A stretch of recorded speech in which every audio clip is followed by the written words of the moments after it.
الحمد لله وحده والصلاة والسلام على من لا نبی بعده اما بعد. میرے محترم سامعین و دیگر تمام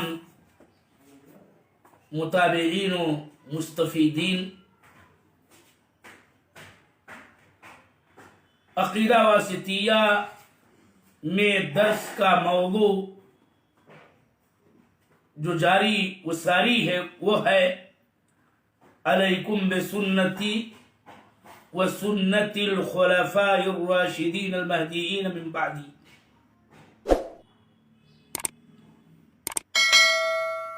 کچھ اہم باتیں گوشے گزار کی جا چکی ہیں. میں آج اس نقطے پر بعض اہم باتیں آپ کے سامنے رکھنا چاہتا ہوں جس کا تعلق سنت الخلفاء الراشدین المہدیین من بعد النبی صلی اللہ علیہ وسلم ہے.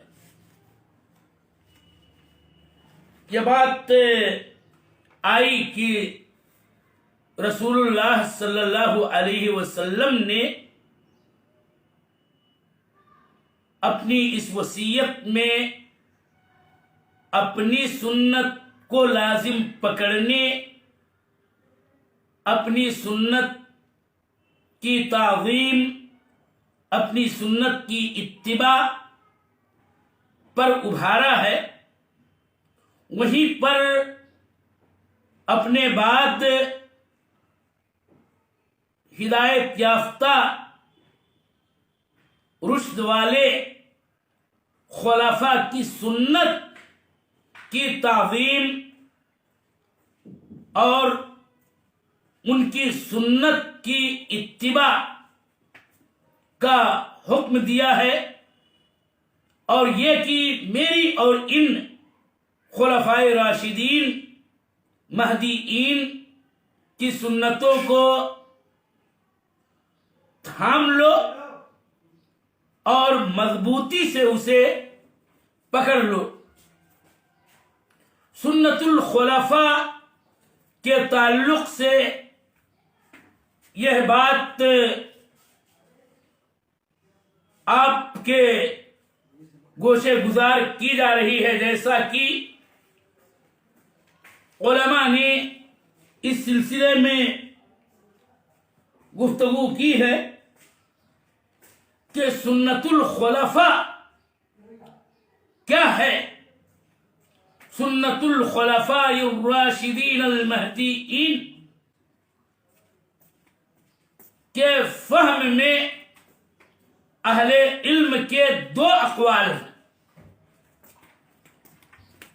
کہ سنت الخلفاء الراشدین المہدیین اس سنت کو کہا جائے گا جس پر چاروں خلیفہ کا اجتماع ہو، کہ کوئی ایسی سنت کہ مجموعی طور پر تمام خلفاء نے نافذ کیا، جاری کیا، اور یوں گویا ایک کے بعد دیگرے چاروں اس پر مجتمع و متفق رہے، اور اس طرح سے کسی کو سنت الخلفاء الراشدین المہدیین کہا جائے گا. بہت سارے اہل علم کا یہی قول ہے. اور ایک دوسرا قول یہ ہے کہ خلفاء راشدین المہدیین کی سنت وہ ہے کہ جس سنت کو ان میں سے کسی ایک نے جاری کیا اور اس کو ان کے زمانے میں صحابہ کرام رضی اللہ تعالی عنہم نے قبول کیا تو وہ سنت الخلفاء الراشدین المہدیین ہوگی جو اس نے نافذ کیا، اور نبی صلی اللہ علیہ وسلم نے سنت الخلفاء الراشدین المہدیین کی اتباع کا حکم دیا ہے۔ یاد رہے کہ یہی دوسرا قول ہی زیادہ درست ہے اور یہی صحیح ہے۔ اسی لیے اہل سنت والجماعت نے خلفائے راشدین ان میں سے کسی نے بھی کوئی سنت جاری و نافذ کی اور ان کے زمانے کے اصحاب کرام رضوان اللہ علیہم اجمعین نے اس کو قبول کیا تو اہل سنت والجماعت اس کا اقرار کرتے ہیں، باوجود اس کے کہ وہ نبی صلی اللہ علیہ وسلم کے زمانے میں نہ رہی ہو۔ جیسا کہ عمر رضی اللہ تعالی عنہ نے تراویح میں ایک امام پر جمع کیا، اور ایسے ہی عثمان رضی اللہ تعالی عنہ نے جمعہ کے اذان اول کا آغاز کیا، اور یہ سنت انہوں نے جاری و نافذ کی۔ حرف واحد پر مصاحف کو جمع کرنا یہ عثمان رضی اللہ تعالی عنہ کی سنت ہے، تو ان سنتوں کے اندر ان کی اتباع لازم ہے، اور ان کو سنت الخلفاء الراشدین المہدیین کہا جائے گا۔ لیکن حقیقت یہ ہے کہ یہاں پر یہ ملاحظہ اپنی جگہ پر یاد رہے کہ سنت الخلفاء الراشدین کے سلسلے میں یہ نقطۂ نظر کہ یہ اس صحابی کی اپنی جاری و ساری کردہ سنت ہے کہ جس کا ثبوت نبی صلی اللہ علیہ وسلم کے زمانے میں نہیں تھا۔ یہ معاملہ بہرحال قابل فہم ہے، اور اس کو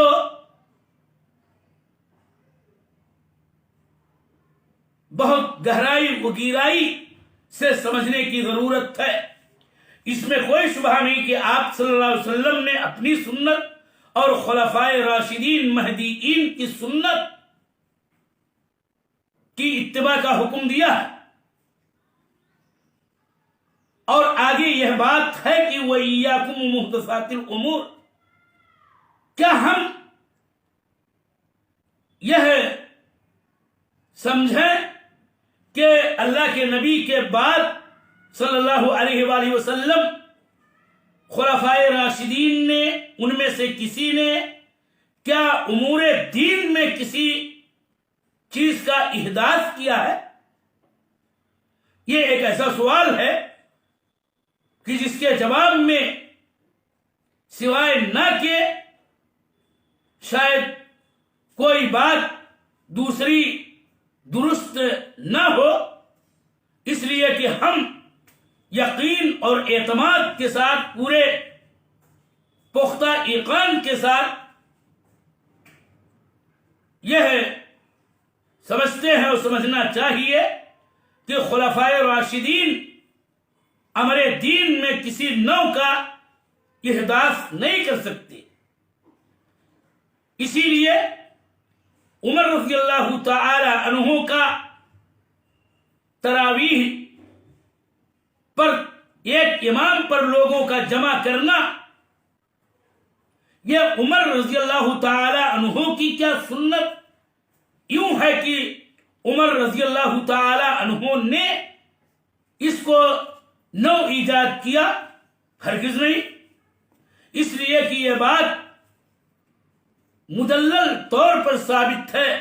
کہ نبی پاک صلی اللہ علیہ وسلم نے یہ نماز جو اصلاً صلاۃ اللیل، قیام اللیل، تہجد، اور جس کو چار رکعت کے بعد درمیان میں ترویحہ کی بنیاد پر تراویح کہا گیا، اس کو نبی صلی اللہ علیہ وسلم نے پڑھایا، صحابہ نے آپ کے پیچھے 3 راتیں پڑھی، اس لیے اس کی اصل ثابت ہے، اور یہ دلیل ہے کہ نبی صلی اللہ علیہ وسلم نے باجماعت تراویح کی نماز پڑھائی تھی۔ معاملہ یہ تھا کہ عہد نبوت میں خود نبی پاک صلی اللہ علیہ وسلم نے صحابہ کے مسجد میں جمع ہونے کے باوجود اور ان کے انتظار کرنے کے باوجود حجرے سے نہیں نکلے، جس کی علت حدیث میں موجود ہے کہ آپ صلی اللہ علیہ وسلم کو خوف ہوا کہ ایسا نہ ہو کہ امت پر اس کو فرض کر دیا جائے، چنانچہ لوگ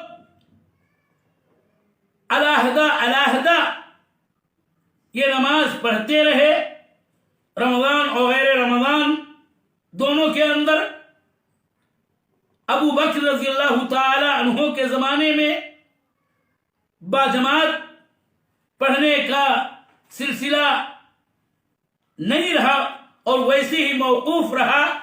جیسا کہ نبی صلی اللہ علیہ وسلم کے آخر زندگی میں جماعت موقوف رہی۔ پھر عمر رضی اللہ تعالی عنہ کے زمانے میں انہوں نے ایک امام پر جمع کیا اور یہ کہا کہ 11 رکعت نماز باجماعت پڑھائیں،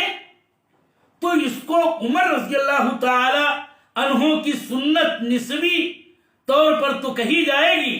لیکن یہ کہ اس کو احداث کا نام دیا جائے، ہرگز نہیں۔ اور اس طرح سے سنتی و سنت الخلفاء الراشدین المہدیین میں سنت الخلفاء سے مراد وہی سنتیں ہیں جو نبی صلی اللہ علیہ وسلم سے ثابت ہیں، دلیل کتاب و سنت سے ثابت ہیں، جس کی اپنی اصل موجود ہو، اس لیے کہ صحابہ کرام میں کے خلفاء راشدین اللہ کے نبی صلی اللہ علیہ وسلم کی سنت کو مضبوطی سے پکڑنے والے اور اسی پر چلنے والے تھے۔ اسی طرح سے مسئلہ اذان اول کا ہے، جس کو عثمان رضی اللہ تعالی عنہ نے نافذ کیا۔ مسئلہ اذان کا ہے کہ اذان بذات خود مشروع، اللہ کے نبی صلی اللہ علیہ وسلم کے زمانے میں اذان دی جاتی رہی، اور جمعہ کے لیے بھی ایک ہی اذان یقیناً دی جاتی رہی، عہد نبوت میں، عہد صدیقی میں، عہد فاروقی میں، اور عہد عثمانی میں ایک وقت آیا کہ آپ نے اذان اول کا اجرا کیا اور اس کو نافذ کیا۔ تو اذان بحیثیت اذان اصلاً ثابت تھی، اور اذان کے اگر ہدف اور غایت پر غور کیا جائے تو مقصود یہ ہے کہ لوگوں کو صلاۃ کے وقت کی اطلاع مل جائے کہ اذان کہتی ہی ہیں یہ علام بدخول وقت الصلاۃ۔ مسئلہ یہ ہوا کہ لوگوں کی تعداد بڑھ گئی، لوگ بازاروں میں منتشر رہے، تو اصل غایت و ہدف پر نگاہ خلیفہ راشد سوم رضی اللہ تعالی عنہ کی رہی کہ لوگوں کو گویا اطلاع یہ دی جائے کہ ہاں جمعہ کا دن ہے، جمعہ کی نماز کا وقت قریب ہے، اور آپ رضی اللہ تعالی عنہ نے اسی لیے ایک اذان کا